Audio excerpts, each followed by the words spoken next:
Sleep. Who needs sleep? You do. When my kids don't go to sleep or don't stay asleep, I have an absolute Mommy Meltdown. And today on Mommy Meltdown on Giant TV, I have Jillian Dowling of Sleepwise. And I like to refer to Jillian because I've had personal experience with her as the Yoda of sleep. If she can get my kids to sleep, she can definitely get your kids to sleep. Jillian, thanks so much for joining us today, popping by and talking about one of my favorite subjects because, well, for the first 6 years of my life with my little fella and my first 6 years as a mother, I didn't get any sleep, and you rescued me. I'm happy to help. It is so great to have you here. And I mean, it's one of those things that you take for granted. You know, before you have kids, you might think, well, I don't get a little sleep, but I can make up on the weekend. But when you have kids and they're not getting sleep, and then suddenly you're not getting any sleep, everything can fall apart pretty quickly. So you are owner of Sleepwise, and you are a sleep consultant, which is fascinating because it's not something I had ever heard about until we had met. And it's interesting because when I was looking at your bio, you're the only holistic child and adult sleep consultant in the Niagara region. That's quite the thing. Yeah. So tell me all about this. How did you become a sleep consultant? Well, I think I had an experience much like other new moms.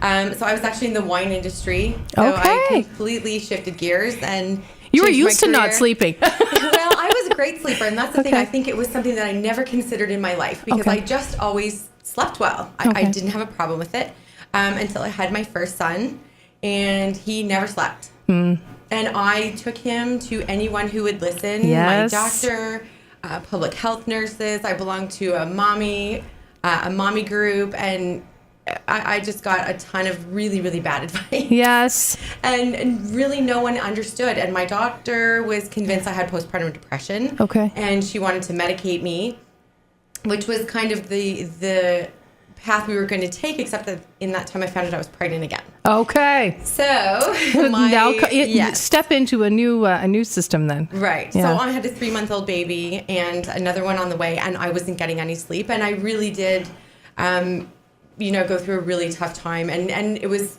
mostly stressful that nobody understood or really could see how much I was struggling and suffering with not getting any sleep. And I just kept saying, if he would sleep, I would be fine. And no one understood that. And I really got a lot of, pushback. You're a mom. Welcome to it. Right. This is just how it goes. And I really just thought it was so unfair. Yeah. And really frustrating. And so there wasn't a lot of help that I found easily. But it was actually my mother-in-law who did some research, and she found a sleep consultant in Vancouver. Oh. And I thought, really? That's someone's job? How can I fly to Vancouver? I just pictured someone who, laid in bed, took a nap all day long. I pictured this, hippie person who was going to do voodoo on my baby to get him sleep. I had no idea what I was But you're up for into. At that point because you're just like, whatever makes him sleep, I'm okay with. So we worked with this woman remotely, and honestly, in a few nights, there was huge improvement, and I just couldn't believe it. I couldn't believe how much things changed in such a short period of time, and it really saved my life. It changed how I parented.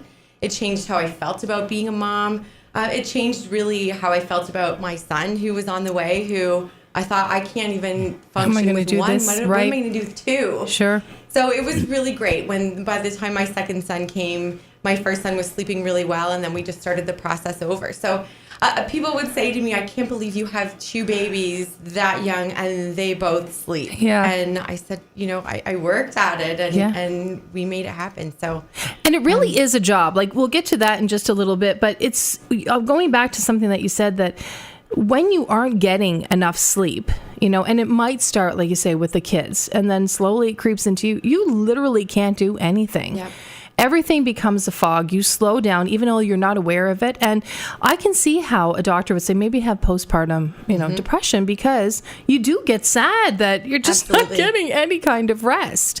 It was interesting. Recently, I read an article about how parents, the first 6 years of their life, can expect to not get any sleep, which is frightening to me, and yet a little reassuring, because I used to joke that my oldest did not sleep ever for the first 6 years of his life. After he turned 6, things got better. We met, which made a huge difference. But that is a frightening statistic. So I think it's lovely that you're able to step in and kind of, help people along with that.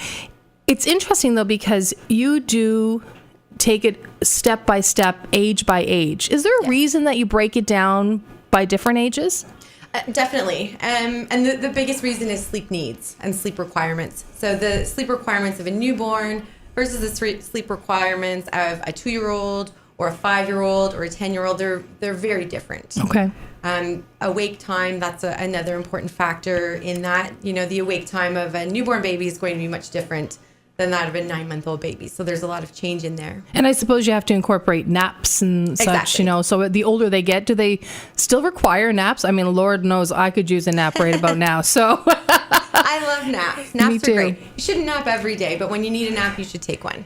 But for little people, yes, under age of 3, they definitely still require a nap. Wow. Yeah. So, I think some children will drop their nap a little bit earlier than that. Okay. I don't recommend keeping it much later, especially now with our kindergarten programming.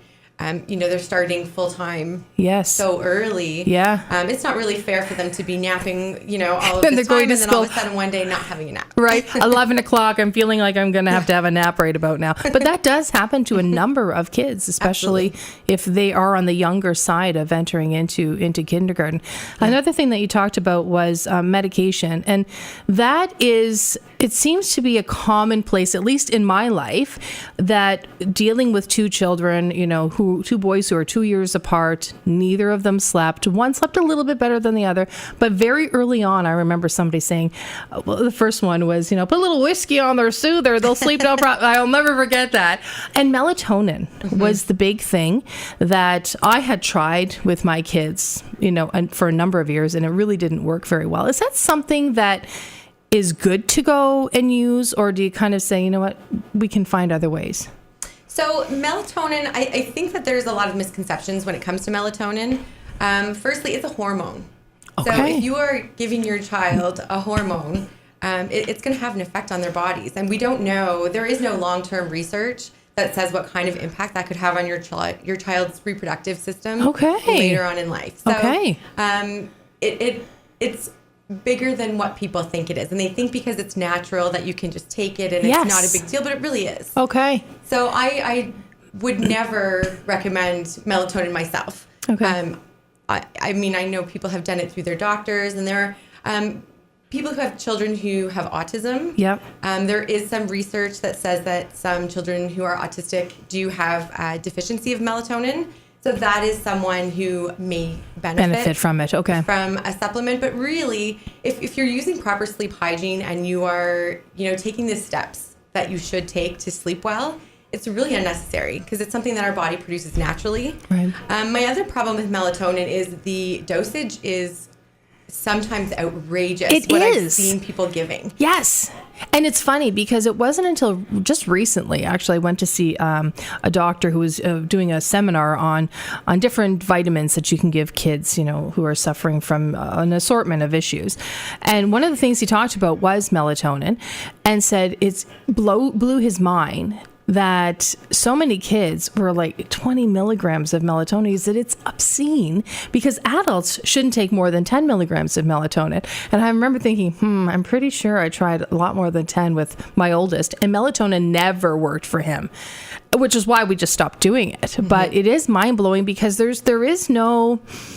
there's a very vague idea of what you should give kids with, that are having sleep problems. But when you're desperate, you just kind of think, well, I'll try one more. But if it's not working, it's really, really not working. Well, and how you use melatonin makes a difference as well. Okay. Kind of when you take it and that sort of thing. Because melatonin is something that our body produces in different amounts throughout the day. Okay. So obviously it's at its lowest when we wake up in the morning because we don't need it at that time. And so it increases as the day goes on. But really for a child, their body's really only producing about 0.5 milligrams in a 24-hour period. Wow. So to give them 10 or anything, I would think the smallest pill is like 3 milligrams, right?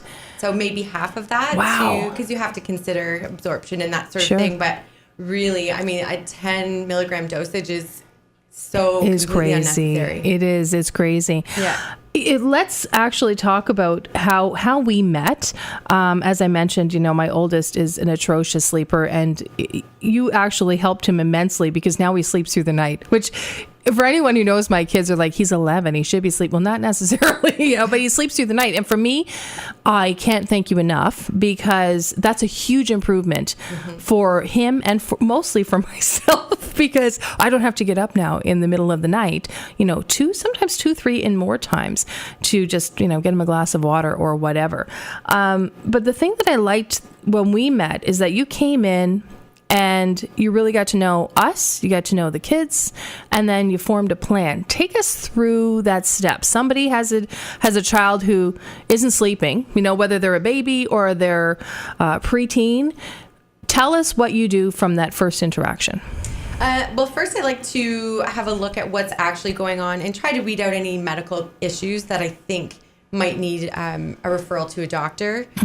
So I'm not a doctor. I'm a holistic sleep coach. So I look at lifestyle and things that are happening that are within someone's control. Right. So same for a baby as, for working with a teenager or an adult, what are the things that you can do to improve the quality and length of your sleep?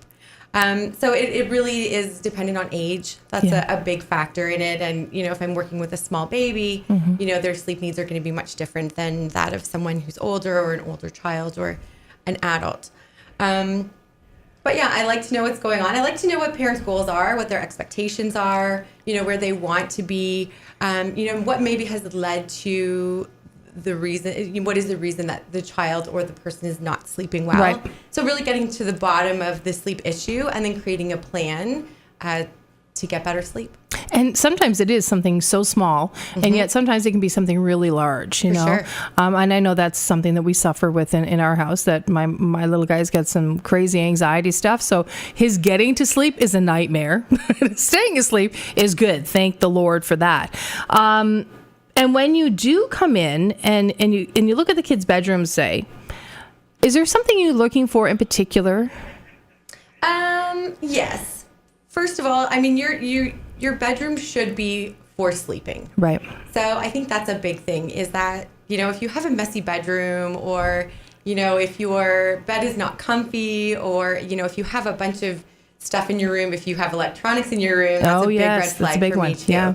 So really, the bedroom should be set up for you to go in there and have a good night's sleep. And if there's a lot going on, that's very distracting and it's not putting you in a great place for going to sleep. Yeah, and it's one of those things that as parents you just kind of think, I'm going to set their bedroom up to look like, the cool hangout joint, but it really doesn't need to be that. Nope. A bed and a dresser is good enough. Yes, and some with good blackout blinds. I was just going to say that. Well, thank you so much again, Jillian, for stopping by. Jillian Dowling from Sleepwise. Tell people where they can find you on social media, on your website, so we can touch base. So I'm Sleepwise on Facebook and Jillian Lee Dowling on Instagram.